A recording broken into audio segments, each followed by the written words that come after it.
Kabla ya kuomba, hebu nizungumzie kuhusu mada ya sala ya leo. Ustawi na mustakabali wa watoto wetu.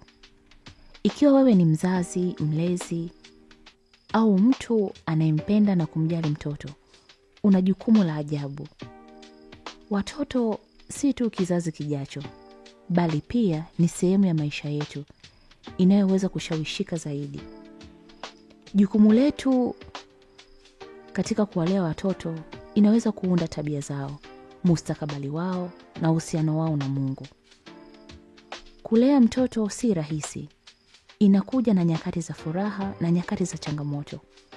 Lakini kama vile Biblia inavyotufundisha katika Mithali sura ya 22 mstari wa 6, mfundisheni mtoto njia anayopaswa kwenda, na hata akizeeka hatatoka katika hiyo. Andiko hili ni ahadi nzuri inayoonyesha athari ya malezi ya kimungu na makusudi. Inatufundisha kuwaweka watoto wetu misingi ya imani, hekima na upendo, ambao unawafundisha na kuwaongoza katika maisha yao yote. Ni muhimu kukumbuka kwamba kama wazazi au walezi, hatuko peke yetu katika safari hii. Tunaweza kumtegemea Mungu kama mwongozo, uvumilivu na nguvu.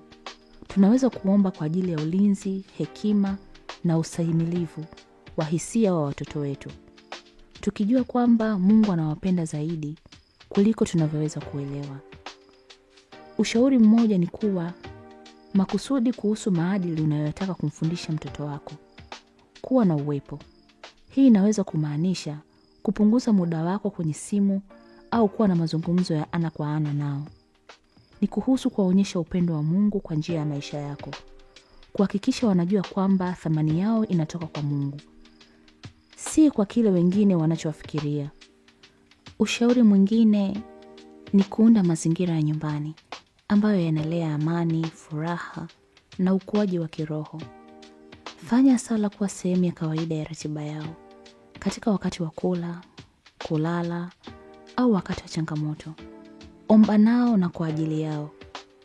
Biblia inatufundisha katika Wathesalonike wa kwanza sura ya 5 mstari wa 17. Ombeni bila kukoma. Tunapoombea watoto wetu, tunawaweka mustakabali wao mikononi mwa Mungu, na yeye anasikia. Pia usisahau kuwahamasisha katika ndoto zao na changamoto zao.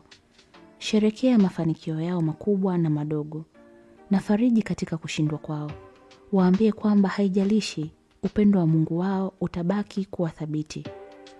Na tunapoombea watoto wetu, tunaweza kukumbuka maneno ya Mathayo sura ya 19 mstari wa 14, ambapo Yesu anasema, wacha watoto wadogo waje kwangu, wala msiwakwamishe, kwa maana ufalme wa mbinguni ni wao.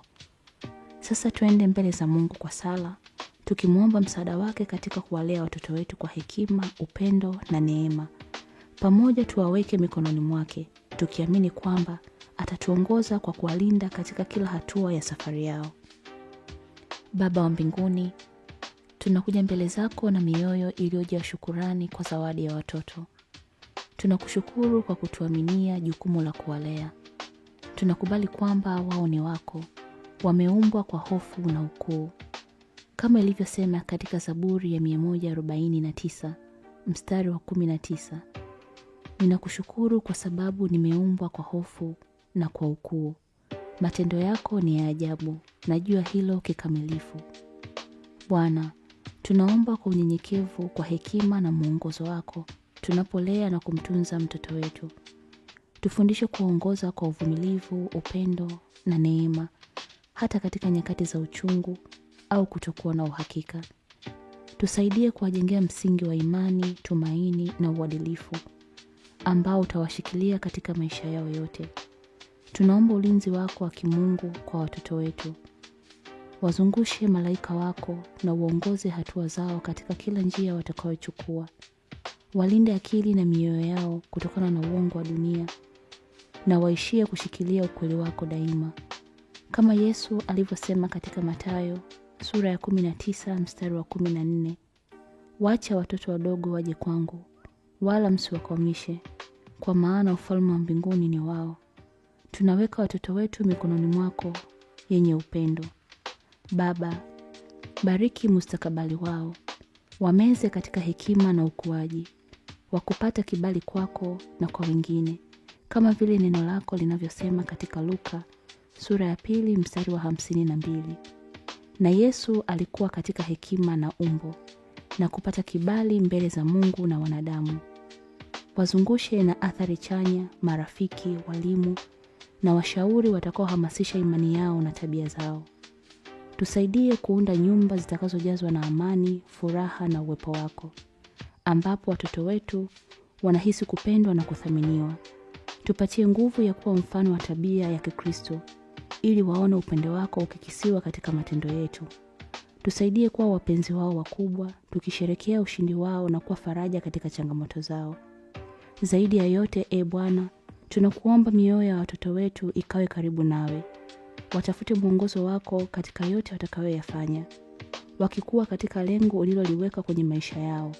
Tunawaweka mikononi mwako, tukiamini kwamba utawaongoza na kuwalinda